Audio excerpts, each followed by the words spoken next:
Hi hello എൻ്റെ പുതിയ വീഡിയോയിലേക്ക് ഏവർക്കും സ്വാഗതം. ഞാൻ ഇന്ന് നിൽക്കുന്നത് കന്യാകുമാരിയിലാണ്. ഇന്ത്യയുടെ തെക്കേ അറ്റത്ത് സ്ഥിതി ചെയ്യുന്ന 3 കടലുകൾ സംഗമിക്കുന്ന, അതായത് അറേബ്യൻ കടൽ, ബംഗാൾ ഉൾക്കടൽ, ഇന്ത്യൻ മഹാസമുദ്രം എന്നിവ സംഗമിക്കുന്ന ത്രിവേണി സംഗമം എന്നറിയപ്പെടുന്ന കന്യാകുമാരിയിലെ വിശേഷങ്ങളാണ് ഇന്നത്തെ വീഡിയോയിൽ. ഒരു കാര്യം പറഞ്ഞോട്ടെ, ഒരു വീഡിയോയിൽ പകർത്താനാവാത്ത കാഴ്ചകളാണ് ഇവിടെ ഉള്ളത്. അതുകൊണ്ട് തന്നെ കന്യാകുമാരിയിലെ വിശേഷങ്ങൾ രണ്ട് മൂന്ന് വീഡിയോ ചെയ്യാനാണ് പ്ലാൻ. കാരണം ഒറ്റ വീഡിയോയിൽ നിൽക്കത്തില്ല. കന്യാകുമാരി എന്ന് പറയുന്നത് ഒരു വിനോദസഞ്ചാര കേന്ദ്രം ആണ്. അതിലുപരി ഇതൊരു തീർത്ഥാടന കേന്ദ്രവും കൂടിയാണ്. കാരണം ഈ ദേവി കന്യാകുമാരി ക്ഷേത്രത്തിൽ വളരെ പ്രത്യേകത, വളരെ ഐതിഹ്യപരമായ ഒരുപാട് കാര്യങ്ങളും ചരിത്രപരമായ ഒരുപാട് സവിശേഷതകളും ഒക്കെ ഉള്ളൊരു ക്ഷേത്രമാണ് കന്യാകുമാരി ദേവി ക്ഷേത്രം. അതുകൊണ്ട് തന്നെ ക്ഷേത്രത്തെപ്പറ്റി കുറച്ച് രണ്ട് വാക്ക് പറഞ്ഞതിന് ശേഷം ഞാൻ കന്യാകുമാരിയിലെ മറ്റ് വിശേഷങ്ങൾ നിങ്ങളെ കാണിക്കാവുന്നതാണ്. ഈ ക്ഷേത്രമെന്ന് പറയുന്നത് ഇന്ത്യയുടെ ഏറ്റവും തെക്കേ അറ്റത്ത് സ്ഥിതി ചെയ്യുന്ന ഒരു ക്ഷേത്രമാണ്. ഈ ക്ഷേത്രത്തിലെ പ്രതിഷ്ഠ കന്യകയായ ദേവി, അത് എടുത്തു പറയണം, കന്യകയായ ദേവിയാണ് ഈ ക്ഷേത്രത്തിലെ പ്രതിഷ്ഠ എന്ന് പറയുന്നത്. അപ്പോൾ അതിൻ്റെ പുറകിലെ കഥ എന്ന് പറയുന്നത് ഈ അന്നത്തെ അസുര രാജാവായിരുന്ന ബാണാസുരനെ ചുറ്റിപ്പറ്റിയുള്ള കഥയാണ്. ബാണാസുരനെ വധിച്ച കന്യകയായ ദേവിയാണ് ഇവിടുത്തെ പ്രതിഷ്ഠ. ഈ അക്രമാസക്തനും ദുഷ്ടനുമായ ബാണാസുരൻ്റെ പ്രവൃത്തികൾ മൂലം ദേവലോകത്ത് പ്രശ്നങ്ങളുണ്ടായി. അങ്ങനെ ഭൂമിയിൽ അരാജകത്വം ഉണ്ടായി. ഭൂമി ദേവി മഹാവിഷ്ണു തപസ്സിരുത്തി മഹാവിഷ്ണുവിനോട് ഈ ബാണാസുരനെ പറ്റിയുള്ള കാര്യങ്ങൾ, അദ്ദേഹത്തിൻ്റെ പ്രവൃത്തികൾ, നീചമായ പ്രവൃത്തികളെ പറ്റി പറയുകയും ചെയ്തു. പക്ഷെ മഹാവിഷ്ണു ഈ കാര്യത്തിൽ ഭൂമിദേവിയോട് കൈയൊഴിയുകയും തനിക്ക് ഇതിലൊന്നും ചെയ്യാൻ സാധിക്കില്ല. കാരണം കന്യകയായ ഒരു ദേവിക്ക് മാത്രമേ ബാണാസുരനെ വധിക്കാൻ സാധിക്കുകയുള്ളൂ. അങ്ങനെ ഒരു വരം ഈ ബാണാസുരൻ ബ്രഹ്മാവിൽ നിന്ന് നേടിയെടുത്തിട്ടുണ്ട്. അപ്പോൾ വേറെ ദേവന്മാർക്കോ വേറെ ഒരു ശക്തികൾക്കോ ഈ ബാണാസുരനെ ഒന്നും ചെയ്യാൻ സാധിക്കുകയില്ല. കന്യകയായ ദേവി ആയിരിക്കണം. ആ കന്യകയായ ദേവിക്ക് മാത്രമേ ബാണാസുരനെ വധിക്കാൻ സാധിക്കുകയുള്ളൂ എന്ന് പറയുകയും, അങ്ങനെ ഈ ദേവന്മാർ ആദി പരാശക്തിയായ ദേവിയെ തപസ്സിരുത്തുകയും ദേവിയോട് തൻ്റെ കാര്യങ്ങൾ, ഇവരുടെ ആവശ്യങ്ങൾ, ബാണാസുരന് മൂലമുണ്ടായ പ്രശ്നങ്ങളൊക്കെ പറയുകയും ചെയ്തു. അങ്ങനെ ഇവരെ രക്ഷിക്കാനായി ആദി പരാശക്തിയായ ദേവി കന്യകയായി വീണ്ടും രൂപമെടുത്തു, വീണ്ടും അവതരിച്ചു. ഈ അവതരിച്ചത് ഈ ത്രിവേണി സംഗമം, 3 കടലുകൾ സംഗമിക്കുന്ന ത്രിവേണി സംഗമമായ കന്യാകുമാരിയിലാണ്. കന്യാകുമാരിയിൽ ദേവി കന്യകയായി അവതരിച്ചു, പുനരവതരിച്ചു, 2ാം ജന്മമെടുത്തു. അപ്പോൾ ദേവന്മാർക്ക് വളരെ സന്തോഷമായി. കാരണം ഈ ദേവിയാണ് ബാണാസുരനെ, അവരുടെ ശത്രുവായ ബാണാസുരനെ കൊല്ലാനായി യോഗ്യത നേടിയ, അല്ലെങ്കിൽ കൊല്ലാനായി വിധിച്ചിരിക്കുന്നത് ഈ ദേവിയാണ്. പക്ഷേ ഇതിനിടയ്ക്ക് ഈ ദേവി ഈ കന്യകയായ ദേവി പരമേശ്വരനുമായി പ്രണയത്തിലാവുകയും അവർ തമ്മിൽ കല്യാണം കഴിക്കാൻ തീരുമാനിക്കുകയും ചെയ്തു. ഇതറിഞ്ഞ ദേവന്മാർ വളരെയേറെ ഭയപ്പെട്ടു. കാരണം ഈ ദേവിക്ക് മാത്രമേ തങ്ങളുടെ ശത്രുവായ ബാണാസുരനെ കൊല്ലാൻ സാധിക്കുകയുള്ളൂ. ഈ ദേവി കല്യാണം കഴിച്ച് കന്യക അല്ലാതെ ആയിക്കഴിഞ്ഞാൽ ബാണാസുരനെ കൊല്ലാൻ സാധിക്കുകയില്ല. അതുകൊണ്ട് ഈ കല്യാണം എങ്ങനെയെങ്കിലും മുടക്കണം. അല്ലെങ്കിൽ ഒരു സഹായത്തിനായി ഈ ദേവന്മാർ നാരദൻ്റെ സഹായം ആവശ്യപ്പെട്ടു. ഈ നാരദൻ എന്ത് ചെയ്തു? ഇവരെ സഹായിക്കുന്നതിന് വേണ്ടി ഈ പരമേശ്വരനോട് തെറ്റായ കാര്യങ്ങൾ പറഞ്ഞു. അതായത് ഒരു രാത്രി നല്ല മുഹൂർത്തമുണ്ടെന്നും ആ രാത്രി കല്യാണം നടത്താമെന്നൊക്കെ പരമേശ്വരനുടെയും ദേവിയോടൊക്കെ പറഞ്ഞ് തെറ്റിദ്ധരിപ്പിച്ച് കല്യാണം നടത്താനായി പരമേശ്വരനും വളരെ നേരത്തെ തന്നെ കന്യാകുമാരിയിലേക്ക് പുറപ്പെട്ടു. എന്നാൽ ശുചീന്ദ്രത്തിൻ്റെ അടുത്ത് വെച്ച് കോഴി കൂവുന്ന ഒരു ശബ്ദം നാരദ ഉണ്ടാക്കി. നേരം എടുത്തുവെന്നും മുഹൂർത്തം മുടങ്ങിയെന്നും അവരെ അറിയിക്കുകയും, അങ്ങനെ ഈ പരമേശ്വരൻ തിരിച്ചു പോവുകയും ദേവിയുടെ കല്യാണം മുടങ്ങിയെന്നും പറയുന്നു. അന്ന് വളരെ വിഷമത്തോട് ദേവി അന്ന് സത്യയ്ക്ക് ഒരുക്കി വെച്ചിരുന്ന സാധനങ്ങളെല്ലാം കടലിലേക്ക് വലിച്ചെറിയുകയും തനിക്കിനി കല്യാണം വേണ്ട, താൻ നിത്യ കന്യകയായി ഇരുന്നുകൊള്ളാമെന്ന് പ്രതിജ്ഞ എടുക്കുകയും ചെയ്തു. അങ്ങനത്തെ ആ ദേവിയാണ് ഈ കന്യാകുമാരിയിലെ പ്രതിഷ്ഠ എന്ന് പറയപ്പെടുന്നു. അന്ന് ഈ ദേവിയുടെ കല്യാണം മുടങ്ങിയ സമയത്ത് വലിച്ചെറിഞ്ഞ സാധനങ്ങളുണ്ട്, സദ്യയ്ക്ക് വെച്ചുന്ന സാധനങ്ങളാണ്. പല രൂപത്തിലും പല നിറത്തിലും ഈ കന്യാകുമാരിയിലെ മണൽത്തരികൾ എന്ന് വിശ്വസിക്കപ്പെടുന്നു. മറ്റൊരു ഐതിഹ്യം എന്ന് പറയുന്നത്, മറ്റൊരു കഥ നിന്ന് പരമശിവൻ നിർമ്മിച്ച ക്ഷേത്രമെന്നും അറിയപ്പെടുന്നുണ്ട്. പരമശിവൻ നിർമ്മിച്ച ക്ഷേത്രമാണ് കന്യാകുമാരി ക്ഷേത്രമെന്നും പറയപ്പെടുന്നു.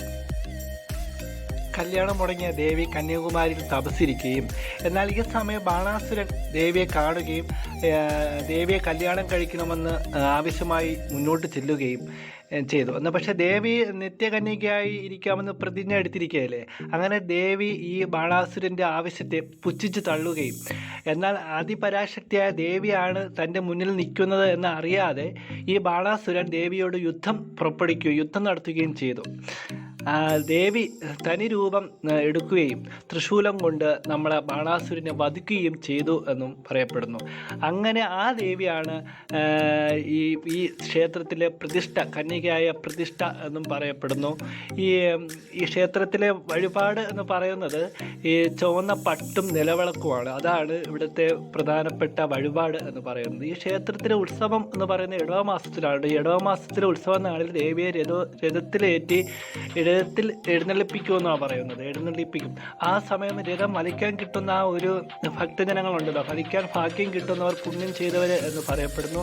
അതേപോലെ തന്നെ നവരാത്രിയുടെ വിജയദശമി നാളിലും ദേവിയെ വെള്ളിക്കുതിരയിൽ എഴുന്നള്ളിപ്പിച്ച് മഹാനാഥപുരത്ത് കൊണ്ടുപോയി ഈ ബാണാസുരൻ്റെ യുദ്ധം അന്ന് നടത്തിയില്ലേ, ആ യുദ്ധം വീണ്ടും അവിടെ അവതരിപ്പിക്കും, പുനർനിർമ്മിക്കുമെന്നും പറയപ്പെടുന്നു. അത് എനിക്ക് തോന്നുന്നത് നമ്മളെ കേരളത്തിലൊക്കെ പറഞ്ഞേറ്റ് നടത്തില്ലേ അമ്പലങ്ങളിൽ, അതിൻ്റെ ഒരു രൂപമായിരിക്കാം ഇത്. അങ്ങനെ ഈ വിജയദശമി നാളിലും ഇങ്ങനെ ദേവിയെ വെള്ളിക്കുതിരയിൽ എഴുന്നള്ളിക്കുമെന്നും പറയപ്പെടുന്നു.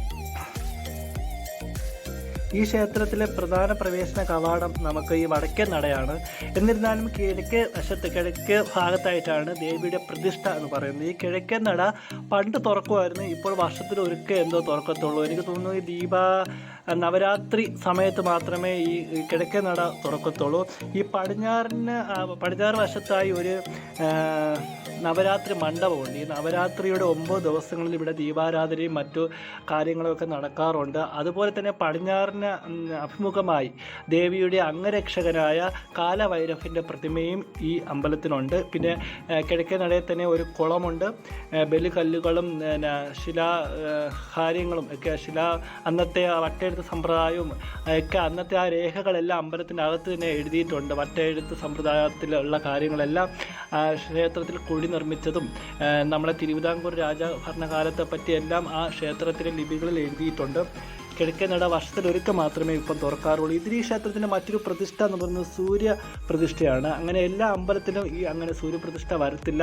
അതേപോലെ തന്നെ കന്യമൂലയിലായി ഇന്ദ്രവിനായകൻ്റെ പ്രതിഷ്ഠയും ഈ ക്ഷേത്രത്തിലുണ്ട്. അപ്പോൾ ഈ 2 പ്രതിഷ്ഠകളും എല്ലാ ക്ഷേത്രത്തിലും കാണത്തില്ല. അപൂർവം ചില ക്ഷേത്രത്തിൽ മാത്രമേ ഈ പ്രതിഷ്ഠകൾ കാണുകയുള്ളൂ. അങ്ങനെ പലതുകൊണ്ടും ഈ ക്ഷേത്രം വിശേഷപ്പെട്ടതാണ്. ഭക്തജനങ്ങൾ രാവിലെ തന്നെ കുളിച്ച് സൂര്യോദയം കണ്ട് ക്ഷേത്ര ദർശനം നടത്തുക എന്നതാണ് ഭക്തജനങ്ങളുടെ ഒരു രീതി. രാവിലെ വെളുപ്പിനെ 4 മണിക്ക് കുളിച്ച് തൊഴുത് സൂര്യോദയം കണ്ട് പിന്നീട് ദേവീ ദർശനം നടത്തുക എന്നതാണ് പ്രധാനപ്പെട്ട ഒരു വഴിപാട്. ഈ ക്ഷേത്രത്തിനും ഈ ദേവീ പ്രതിഷ്ഠ എന്ന് പറയുന്നത് വലിയൊരു പ്രതിഷ്ഠയാണ്. വലിയ വൈരക്കല്ലുകളാലൊക്കെ വിലയേറിയ രത്നങ്ങളും ഒക്കെ കൊണ്ടാണ് ദേവി പ്രതിഷ്ഠ എന്ന് പറയുന്നത്. ദേവിയുടെ മൂക്കുത്തിലെ ഒരു കഥയുണ്ട് കേട്ടോ. മൂക്കുത്തി, അതായത് വൈരക്കല്ലുകളാൽ നിർമ്മിച്ചതാണ് ദേവിയുടെ ഈ മൂക്കുത്തി. പണ്ട് ഈ കിഴക്കേ നട തുറന്നിട്ടിരിക്കും. അപ്പോൾ കിഴക്ക് വശത്ത് അഭിമുഖമായാണ് ദേവി പ്രതിഷ്ഠ. അപ്പോൾ ദേവിയുടെ മൂക്കിൽ നിന്നുമുള്ള മൂക്കുത്തിയുടെ പ്രകാശം, അതായത് ഈ നിലവിളക്ക് കത്തിച്ച് വെക്കുമ്പോഴത്തേന് ഈ മൂക്കുത്തിയുടെ പ്രകാശം ഭയങ്കരമായിട്ട് നല്ല വെളിച്ചമായിരിക്കും ഈ മൂക്കുത്തി എന്നുള്ള പ്രകാശം.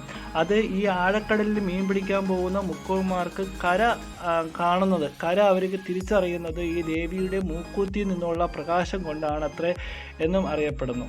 അങ്ങനെ വളരെയേറെ ഐതിഹ്യങ്ങളും അതിലുപരി ചരിത്രപരമായ വിശേഷങ്ങളും ഒക്കെ ഉള്ള ഒരു ക്ഷേത്രമാണ് നമ്മുടെ കന്യാകുമാരിയിലെ ഈ ദേവീക്ഷേത്രം. ഇതൊക്കെ എൻ്റെ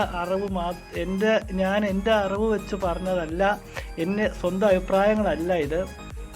കാരണം ഇത് ഞാനിവിടെ വന്നതിന് ശേഷം ഇവിടെ നിന്ന് ആൾക്കാർ ചോദിച്ച് മനസ്സിലാക്കിയ കാര്യങ്ങളാണ് ഞാൻ നിങ്ങളോട് പറയുന്നത്. അപ്പോൾ ഇതിലെന്തെങ്കിലും തെറ്റുകുറ്റങ്ങളുണ്ടെങ്കിൽ നിങ്ങൾ സദയം ക്ഷമിക്കുക. ഞാൻ പറഞ്ഞതിൽ വല്ല തെറ്റുകളുണ്ടെങ്കിൽ അത് എന്നെ തിരുത്തുക. എൻ്റെ കമൻറ്റ് ബോക്സിൽ വന്ന് അത് തിരുത്താവുന്നതാണ്. ഇത് ഇവിടുത്തെ ആൾക്കാർ പറഞ്ഞു തന്ന കാര്യങ്ങളാണ് നിങ്ങൾക്ക് വേണ്ടി ഞാൻ പറഞ്ഞു തന്നത്. കന്യാകുമാരിയിലെ ഒരു ദിവസം ആരംഭിക്കുന്നത് സൂര്യോദയം കണ്ടും ദേവീ ദർശനത്തോടു കൂടിയാണ്.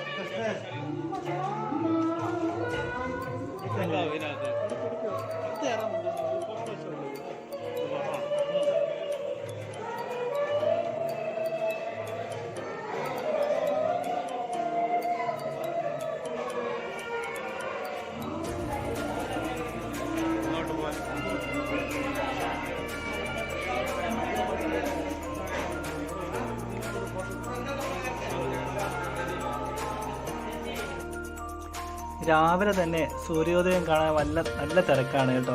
അതായത് സൂര്യൻ ഉദിച്ചു വരുന്ന അവിടെ തന്നെയാണ് നമ്മുടെ വിവേകാനന്ദ പാറയും തിരുവള്ളൂർ പ്രതിമയെല്ലാം. അതോടൊപ്പം കാണാൻ നല്ല രസമാണ്.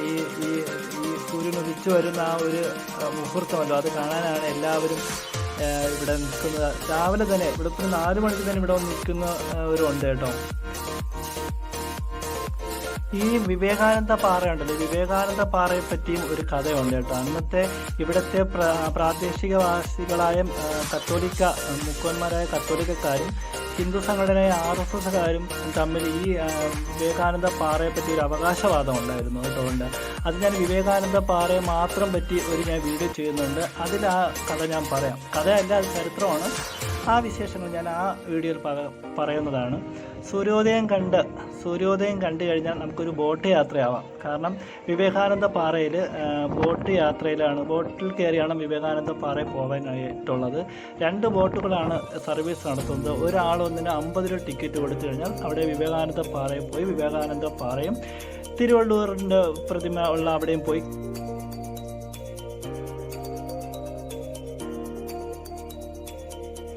ബോട്ട് യാത്ര വളരെ ചെറുതാണെങ്കിലും കുട്ടികളോടൊപ്പം വലിയവർക്കും അത് ഇഷ്ടപ്പെടുന്ന ഒരു യാത്രയാണ് ഈ ബോട്ട് യാത്ര.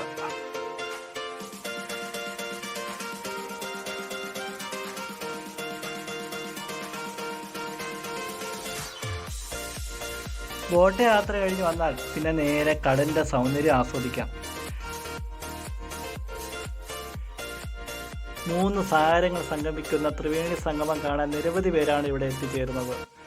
സത്യം പറഞ്ഞാൽ നമുക്ക് വല്ലാത്തൊരു അനുഭവമാണ് ഇവിടെ വരുമ്പോൾ. നല്ല ചൂടാണ്, എന്നാലും തണുത്ത കാറ്റടിക്കുന്നത് കൊണ്ട് നമുക്ക് ആ ഒരു ചൂട് നമുക്ക് ഫീൽ ചെയ്യുന്നില്ല. കാറ്റിന് പോലും ഉപ്പ് രസമാണ് കേട്ടോ. ഇവിടുത്തെ ഉപ്പ് രസമുള്ള കാറ്റാണ്. നിരവധി പേരാണ് ഈ കാഴ്ച കാണാനായിട്ട് ഇവിടെ വന്നെത്തിയിരിക്കുന്നത്. കരയിൽ നിന്ന് ഏകദേശം 500 മീറ്റർ അകലെയാണ് നമ്മുടെ വിവേകാനന്ദ പാറ. അവിടെയാണ് ബോട്ട് സർവീസും കാര്യങ്ങളൊക്കെ ഉള്ളത്. പിന്നെ നമുക്കൊരു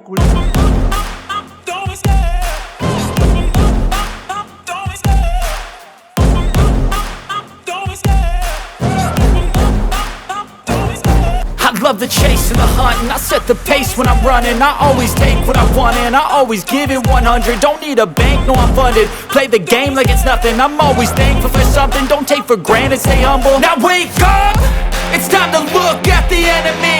Look in the mirror if he is no friend to me. It's not working out, maybe it's the chemistry. It's time to break up so I can make a better me. Better believe in your mind, cause it's everything. You can mold, shape, find almost anything. All it takes is some time and some clarity to find your identity. It's mind over everything.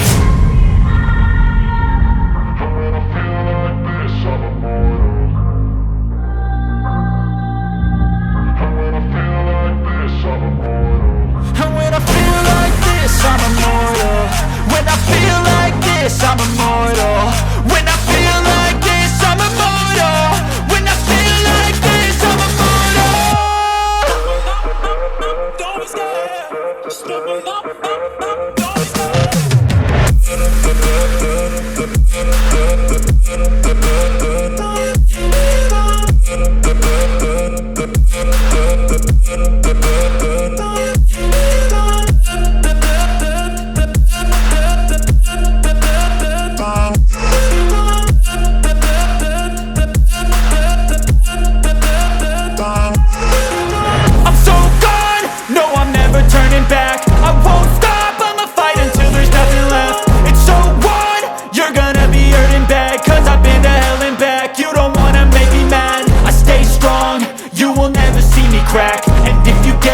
I നിങ്ങളുടെ സ്വന്തം Bijumon. Tata, bye bye.